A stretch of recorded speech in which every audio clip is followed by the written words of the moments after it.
You little niggas need guidance. You barking up the wrong trees, pissing on the wrong hydrants. I'm a high fence. I grew up around violence. You grew up playing violence. In your hood, silence. Where I'm from, sirens. They just killed this vibe. They just killed this vibe. There's something about killing another shit one, that baby. makes us feel alive. Live at the barbershop. What up? We see you on that your house. What up? Your Hood Radio. What up? Y'all know what it is. Yo, we bringing y'all another great joint. You know what I'm saying? We got a great producer in the building. We go by the name of motherfucking SID. My brother and your brother. What up? Bow, my dude, man. It's a What's pleasure good, to be here, baby? God. Word is bond. Welcome to Live at the barbershop. I appreciate you bringing me in, God. Having me here. It's an honor, baby. You know Oh, what I mean? man. Word up. It's an honor, fam. Yo, let's get right into it. Let's do it. What made you pick up the ones and twos and start producing? Well, you know that go back to the streets of wine dance. Like I lived it. You know, I looked at all the greats coming up in the hood. You know what I mean? I was always a young scholar of the Love Brothers coming up in the early days of hip hop. You know what I mean? And seeing Ra and Breeze and the whole Love Brothers crew just coming up. That was a big influence on me when I was real young. But everything from the early hip hop, Grandmaster Flash, the rawness of it, everything, it just brought me to it, man. Where I remember 6-7 years ago. I mean, 6-7 years old. I was on. I had the little turntable in the living room doing my little scratching off my little records, and boom, that was the start of it right there. And boom, from there, music was in the heart, man. You know what I mean? I remember the first record I had was that MJ record. You know Which one? Which one? Enjoy Yourself. Word up. And trying to scratch on that. And that had the whole little compartment had the 8-track and the little cassette. You know what I mean? So, you know, that was a start, man. You know what I mean? So you would say MJ gave you the love of music? Yeah, I say I go back even before MJ, but me on having the first vinyl record, it was the MJ record. I remember having that when I was young, and having that on the turntable to play with and get my little scratch on it. You know what I mean? And boom, by the time I was like 12, 13, I was out in the park with the older dudes in the hood, with the Bilals, the DJ Bilals, and running around Ron them and the Love Brothers. And I was the little dude that would pop up and Chaos and all of them, and they'd be like, yo, they show me love because they knew I was real. But they was like, yo, he's there. He park, I'm there. Wherever, I'm there. In the streets, I'm there. Block party, I'm there. You know what I mean? So it just, it just carried on from there. You know what I mean? Word up. Well, shit, I remember the first time I met you. I was with my man X, and we jumped in the whip. Know what I mean? We doing the ones and twos, and old boy from Soul For Real pulled up. That was a time when they record was popping, and you was just giving me mad juice to the game. You know what I'm saying?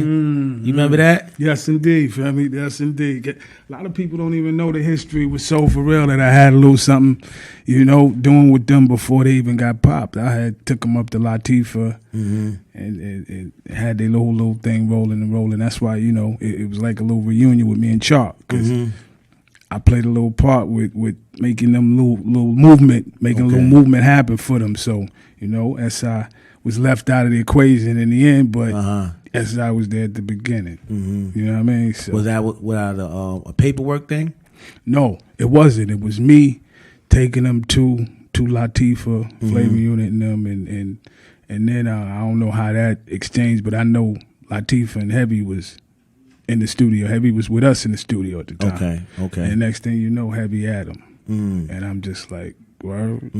I even took them up to Unique one night. You know what I mean? And Latifah was in there, Shakim, Naughty by Nature, Tretchen was up in there, Apache, everybody. They went crazy over. Latifah and Shakim was going to shine them at first. And then I guess Hev, loud, boom, whatever. He did the power move, and I was never mad. He did the business move, but I kind of moved slow on it, I guess. What will be your first record that you said, all right, this is where I stepped into the game, that you produced? First record was Death Wish. It was me and Beach on. Step into the guard every day. 18 years old, like, yo, Rod, this what we doing, Rod? Like, nah, y'all gotta get it a little bit more tighter, do this, do that. Going back to him, constantly going in the lab, boom. Then one day, we was standing in the Beaton's driveway, and Rod called up Leroy Cohen and Russell Simmons, and boom, we went out to the city, and 40 minutes later, he was calling back out here like, yo, Rod, what took you so long to send him to me? You know what I mean? And everything changed from there. You know, and then I got put in the loop. I became an artist. That didn't work out with that whole label with the RAL situation. So Russell and Leo was stressing at me, yo, you got talent, kid. We want you to keep focusing on that production. So they turned me on to Francesca Sparrow. And then put me on to the first lady of Def Jam at the first time was Nikki D. Excuse me. And I produced her first single, Daddy's Little Girl, which went gold for me. Yeah, so that was the first official producing as apart from Sid and Beaton, but that record went gold for me. That established me as a full out producer. So from there, I got on Slick Rick. I did co-production on Gangsta Bitch with Apache with Q-Tip. You know what I'm saying? I mixed that record also. I did Jeanne, Sending My Love remix. I did a couple of Freddie Fox. I did his biggest record, So Tough. You know what I mean? And then I did that little Atlanta thing, bought the crib down there. How was that move? That was crazy because ain't nothing popped for a minute. Did that for about 4 or 5 years. Boom. You remember what year that was? That was 2000, early 2000s something. But anyway, Atlanta was jumping back then. It was, but they wasn't checking for what that New York sound that I had. You know, so I got the wake up call. I get down there, got the big crib, got everything, but I ain't making no money. Down there, and I'm like, I got to get up out of here. So we sell a crib, get back to New York, set up shop back here. And the first 2-3 months, we get a placement with T.I. We did the song Everybody. So from there, we got another placement with him with his Hustle Gang. We did Do the Most. And then from there, we started being like official as the Superiors. This is me and my son together. You know what I mean? Instead of SID, it was now the Superiors. So then we got Mano, One Bad Bitch. We did production for Chinks Drugs. Then we started, we got at Lloyd Banks. Then we did production for Tony Ayo, G-Unit. And then we started getting official. These was mostly like mixtape joints. And then we came into contact with Mally and Duro and them, and then we got with Fab, and we was blessed to come to produce the record She Wildin', which featured Chris Brown, and we did All Good, and we did the Get Back on Fab's mixtape, and then we also did a French Montana joint on his Mac and Cheese album, but he didn't release the album. So that was a little setback, but we did get the placement. We got paid for it. You know what I mean? So, and then we got another placement with Blackway, who's an artist from Africa, and he signed to Universal, which is we helped get that situation. You know what I mean? But he actually got on the EA Sports. Madden 2019. So we got the song on there, Bourbon Street. You know what I mean? And that's a ill little placement for us, you know what I mean? So kind of excited about that. And then our biggest thing this year has been the Polo G placement. You know, we did Lost Files and the album with Gold for us. And we got a current single now that that's about to drop. So I'm like, it's just blessings. Oh, you working, baby. You working. It's blessings, guy. You know what I mean? You working, baby. You already. I feel real blessed, man. So if you sit back and think about it, like, what will be your biggest coin you got off of putting out a record? That's hard to say. You know what I mean? But I would say, there's still just everything is a combination. You know what I'm saying? It ain't really it ain't no big checks no more. Everything is supposed to split up. Like back in the days, it used to cost me, but you would pay $15,000 to get me to walk up in the lab. You know what I'm saying? So it's different now, but and even the scales is just different from how people buy stuff. You know what I mean? Because it's a 99-cent download compared to even when you had a single, which was $4.99. Yeah. And, Yeah, I want to get into that. You know what I mean? So that when you look at that ratio of how that's broken down, it's a real big difference on the pockets. And then when they was buying albums, it was $15, $16 for the album. And it seemed like it was a big to do back then when you put out an album. Yeah, I mean it was more of a process of putting a whole project together, doing pictures, doing the outlay, doing the whole EP, making sure the whole thing was put together more like, you know what I mean? Even the artwork was a big factor inside the book. You know, when you open it up and you see the artwork in there, you know, it's just different. You know, because you put a lot more into it back then. We worked on records for longer than how people do normally now. You know, we might have worked on one record for a week. Okay. You know what I mean? Or you know, it's just making sure that. Do you think that changes the quality of the sound?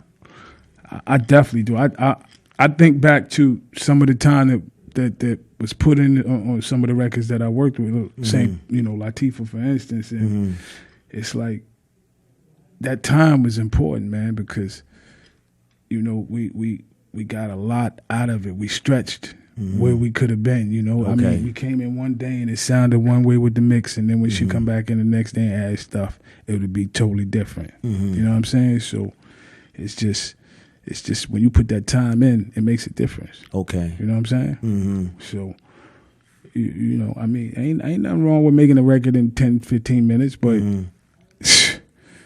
yeah, it's a difference when you. It's put more that like time. a microwave sound. Yeah, you already know. You already. I mean, I don't fight the norm. That's what I learned not to do. Okay. But I still try to stress to my son, yo, we could get a little deeper with these records. You know what I'm saying? Instead of just leaving that snare with just dry or whatever. Yeah. Let's try to wind it up. Let's try to put a little more reverb on it. You know what I'm saying? So I'm like, yo, let's expand, man. Ain't no need to just stop, because, you know, I was one of them producers where for the longest, you know, searching for sounds was a big thing. Okay. Where now, you know, producers just use the standard presets. So I learned, I adapted to get back into just using them preset sounds. You know what I'm saying? So when I just sit to go make a beat, my first thing ain't to go looking for sounds. You know what I'm saying? It's just that melody. Because I'm like, the average MC ain't trying to school you and teach you no more. I mean, there are some, you know, don't get me wrong, but the goal is now to make you feel good. Not to drop jewels on you, not to make you get a little lesson from what you just dropped. So I approach the beat a little different. Whereas before I used to approach it where I'm in some scientific mode. But now I'm just like, fuck it. I went to school and I'm going to do this, and I could walk in and fly by like everybody else. Boom, boom. You know what I mean? Because that's what it is. Okay. You know what I mean? But I'm like, the beat process, everything got dumbed down. Just like the lyrical process got dumbed down. The same thing happened with the beats. You know what I'm saying? If you listen now, niggas don't use them hard snares, bap, bap. Everything hand claps, clap. You know what I mean? So you know, it's like, I understand it come up from the top. You know what I mean? What's permitted. You're not allowed to drop jewels in songs and teach the youth right now. Okay. So, you know, we got into that. That's a whole nother ball game. But just knowing that the basic formula right now for coming and being on top is make people feel good, not teach them. Okay. You know what I'm saying? Yeah. That's where you got to be at if you want to be in the right lane with making that paper and making this shit pop for real. You know what I'm saying? So when you looking at an artist that you figure, all right, I'm gonna work with this person. You know what I'm saying? Like, what are you looking for? I'm looking for that drive. At first, I'm looking for the qualities, the overall determination. The skills is naturally, you know, but I'm looking for that drive, because I remember I had that drive. I remember when I was 18, every day I'm in Manhattan. Okay. I work my little job, but then I get up, boom, boom, boom, boom, and be in Brooklyn and Queens. You know what I mean? It was like, I just felt like if I wasn't there, it ain't gonna come to me. Okay. You know what I'm saying? So when I see artists with that drive, I feel like you got a car, we can get in the car with you and help you go the right place. I ain't gonna get in there and drive you everywhere. Yeah. You know what I mean? Let me get in the back seat and tell you what street to go down, and then I could really, really guide you because I done been down them road. Okay. You know what I mean? So that's how I try to approach an artist situation. And you know, it's kind of crazy now because, like I said, our stocks is up right now with the little bit of work we got, and I ain't got that fire artist to work in. I do got some artists that are hot, but not with the complete whole package put together where I can walk in office and say, here's that young little boop, boop, here go right here, pal. But I'm waiting for that. I'm working on a couple. Okay. You know what I mean? I got a couple in the works. So, you know, and I still got my dudes that I'm gonna make a situation happen for them somehow or another. That dudes I've been rocking with in the hood for the longest. I walk and you know, my aces. You know what I mean? But definitely, I got a big team of writers who coming with some real crazy next level stuff. So we got a couple of placements lined up. So this year, if things go according to plan, it's gonna be a real blessed year. Oh man, we coming, baby. I hope Live Barbershop will ride. You know what I'm saying? Yes, sir. We trying to get in the whip, man. Yes, sir. So we was talking about different artists you work with. You know what I'm saying? What was one of the biggest artists you ever worked with? Miles Davis. Word, that's my biggest honor. Me and Easy Mo B was the last two producers to work with him. That was right around the time after, like I said, when I was with Def Jam and I was with Francesca Spiro, rest in peace. And me and Easy Mo B was like the two main producers that she put on it. Okay. And as soon as I went in to record my songs with him, he got sick and went to the hospital. Crazy.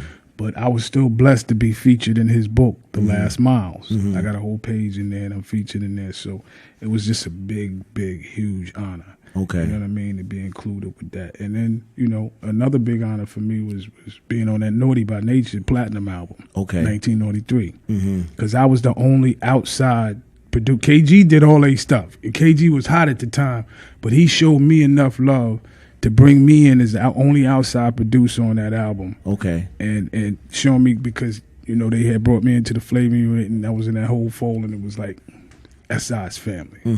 So it was like, yo, but even though he had other producers that came before me, he still put me on the project. So that was one of my biggest, you know what I mean? I still look to that, you know. And also, too, the Bourbon Street Madden placement.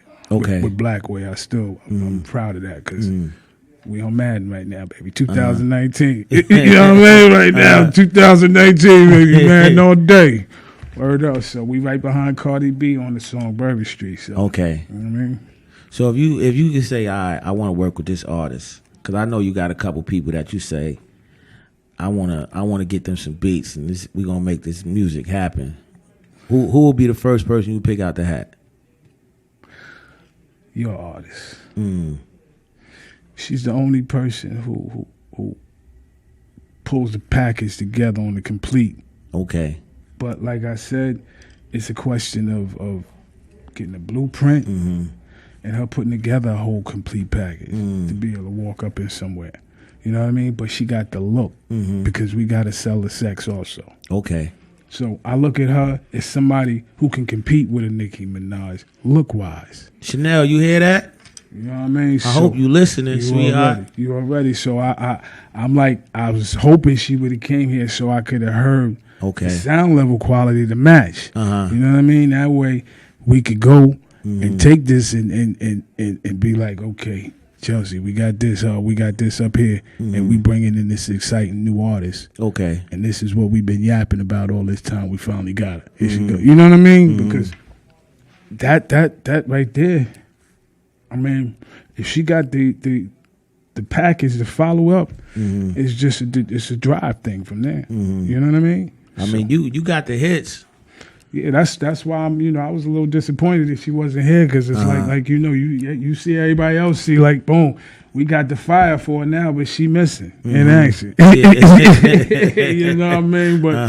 But everything happens for a reason. And, we definitely gonna get up. She'll find out what's what. She gonna see this and say, "Oh my God, I missed out on something great." Already, so. Motherfucking SID is in the building. You heard? Respect, so when you work with Tretch and them, how was that that work environment?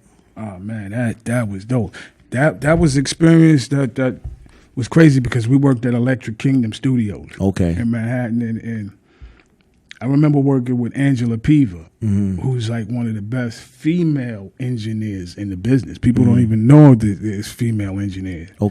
Angela, dope. And I learned a lot from her. I usually mix on SSL or Neve boards, or I love the Neve and SSL technology. But they had the Harrison board up in there, and that was the first time I got my complete lesson on the automation and on the Harrison board. And Angela Piva and KG was the one who taught me that. You know what I mean? So that was big respect. You know what I mean? So definitely. So what were some of the like execs that you say, all right, this person is easy to work with, or this person is hard to work with? Let's hear a couple of them stories.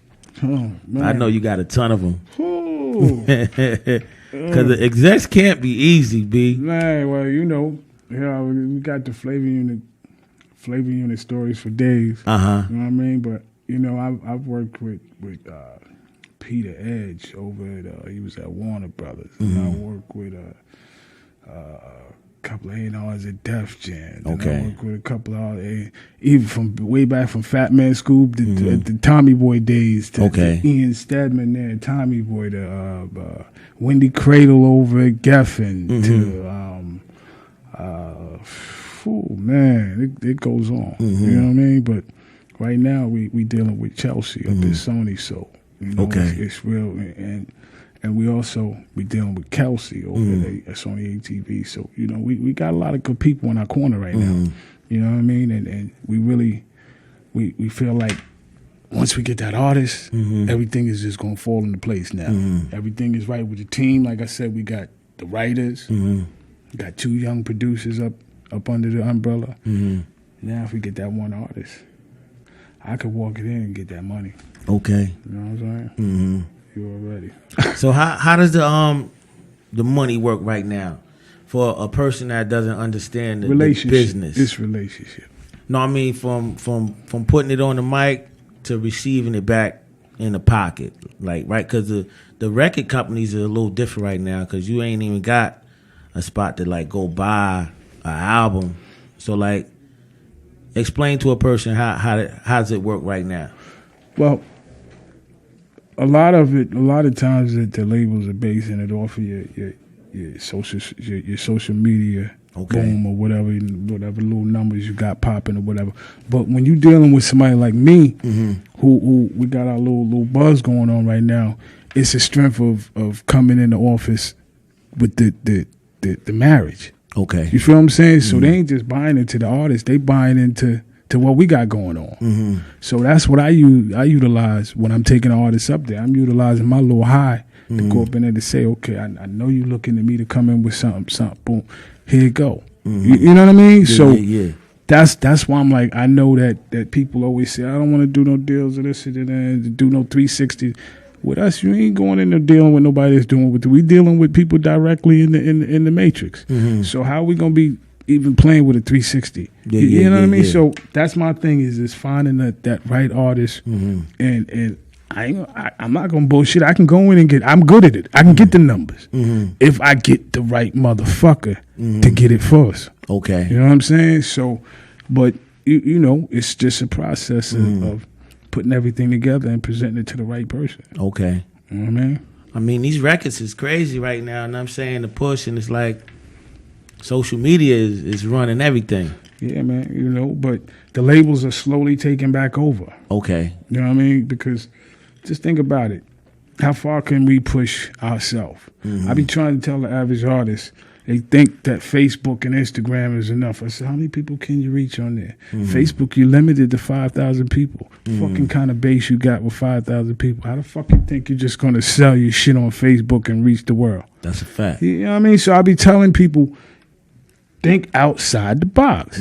Don't just think about promoting your shit on Facebook and Instagram. Think about making it so nigga gonna go to iTunes and buy this shit. You know what I mean? Make the plan on Facebook and Instagram to get the nigga to go to iTunes.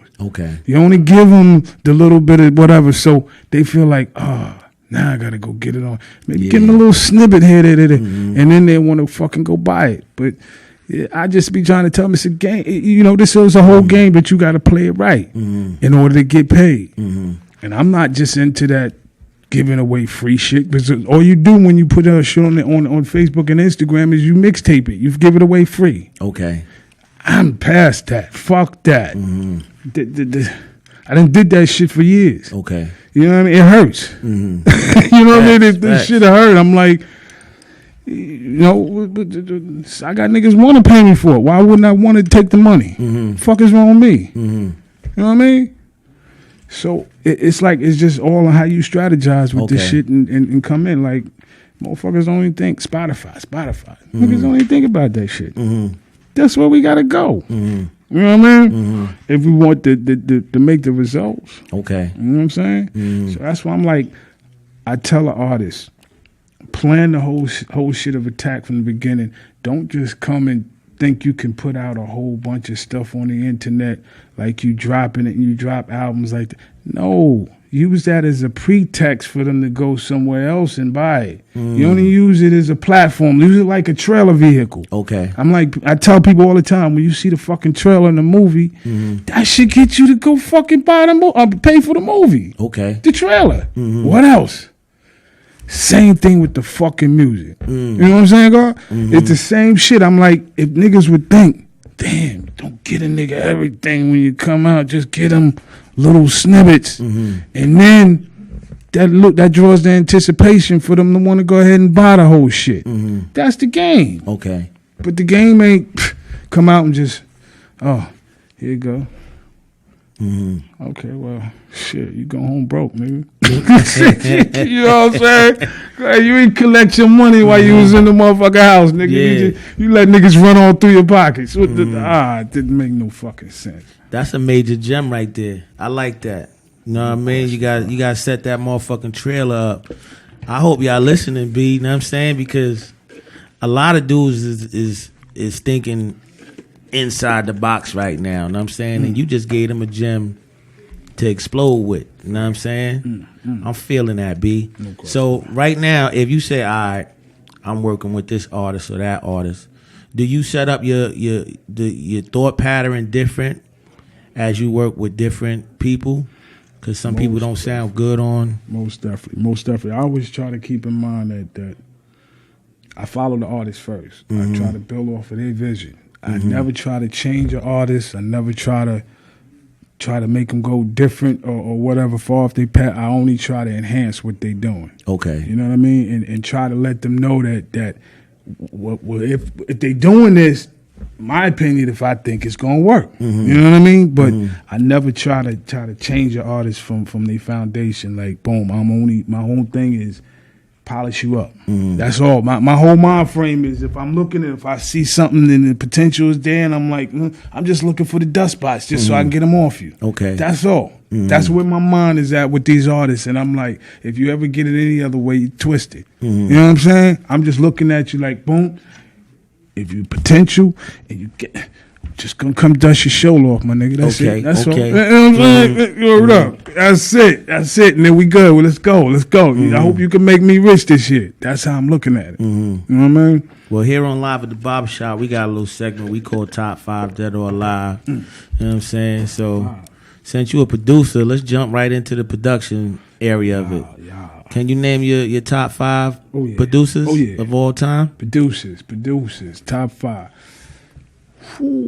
Quincy Jones. Okay. Number 1. Super dope. Jimmy Jam, Terry Lewis. Okay. Number 2. Dr. Dre. Premier. Okay. I got to give you more than 5. Premier. Did I say Premier? You said Premier. I said Premier. Stopped off at Premier. Am I forgetting Timberland? There's one more. Pharrell. Yo, that kid is crazy. Yeah. But taking it back to Quincy, man. I always like the way Quincy like really like, you know. Wait a minute. I'm sorry. I give Q-Tip. Let's. I gotta give Tip. I put Tip up. I always felt his beats. You know what I'm saying? Word up. Word. Tip is underrated. But Quincy Jones, I always like the tone that he set. And I'm saying, like, you could put on a TV show. Ooh, excuse me, Marley Marl. Marley My Marl. bad, y'all. I'm sorry, man. Marley, what up? Sorry, my bad, my nigga. What's good? My bad, Marley Marl. Shout out to Marley Marl. You already. Thinking of Marley makes me think of like Pete Rocks. Yeah. I always loved when I put on a radio and I can pick out, oh, Pete made that. You know what I'm saying? Most definitely. Can the person pick out like, oh, Sid did that? I mean, what kind of signature sound you would say? I got that a little bit, when I was doing more of my early stuff. Okay. The Latifah. Uh-huh. You know what I mean? Like the Just Another Day stuff. And everybody was like, they put that sound, that filter sound on me, that smooth filter sound. Okay. But it changed up with the Superiors. Uh-huh. That was the SID sound. You know what I mean? So it's a big difference. But because I listen to the rawness now, what we doing, it's just today. Okay. That's all I can say about it. But we are touching a big range of different lanes with it. We ain't just doing, because I shouldn't speak ahead of it, but we just got a record the other day from Tory Lanez, from his camp. So I'm sitting there now like, God, let this fall into place right. You know what I mean? And make sure my people work out the numbers right. But we doing a lot of R&B, trying to touch that club. Okay. And even the dance hall. You know what I mean? So I'm like, the matrix is big. We got to think outside the box. I told my youngin, like, yo, ain't no just get that here. We want that one check, nigga. You want a couple of them.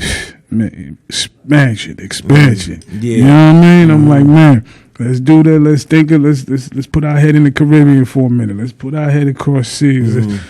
Gotta get into the heart and feel of what's going on in them zones. You know what I'm saying? Okay.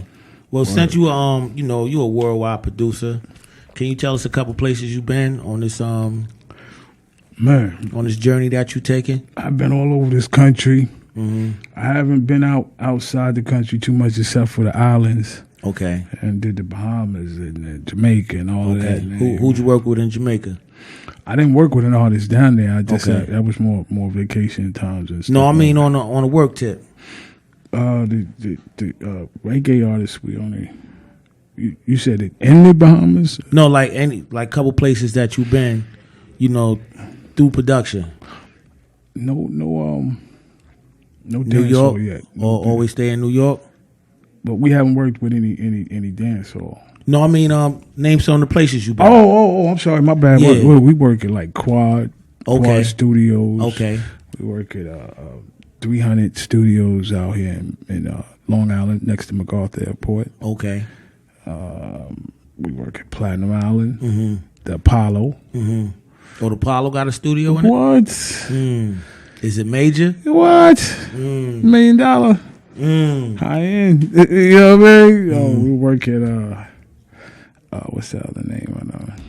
Spot in Jersey. Got an e-board over there. Just a lot of times it depends on the label. If they, and the artist and what the budget is. Okay. If the budget, if they're looking for something that is a certain rate or whatever, and sometimes they might approach me or whatever, or like Polo stuff. He was already working with Quad. Okay. So Chelsea had already had a rate worked out up there that was incredible. So I was just up there just like, all right. I wish I could get this rate. You know what I mean? But I'm like, I used to work at Giant Studios. Okay. And Unique. Everybody familiar with Unique? Yep. Which is top right in Times Square, which closed down. You know what I mean? And I work with my dude Rick Steele a lot at the Coke Boy Studios over in Queens. Okay. Me and him got a real good relationship. He was actually the one who put us on the French Montana project. You know what I mean? And he's also the label head for Nuisance Records. Okay. And he's the one who also put us on the Defina project, one of the few R&B projects that we did. You know what I mean? She's an artist from Australia. Okay. You know what I mean? Which actually, we got 2 million views, and not too bad, but still waiting to see what we come up with the next project with her. But not too bad, 2 million views on it, 2 million plus. Super dope. All right, so, but that's the only R&B we really touched this year. What about let's say, what will be your top 5 rap artists? Rakim, Nas, Biggie, Okay. KRS-One.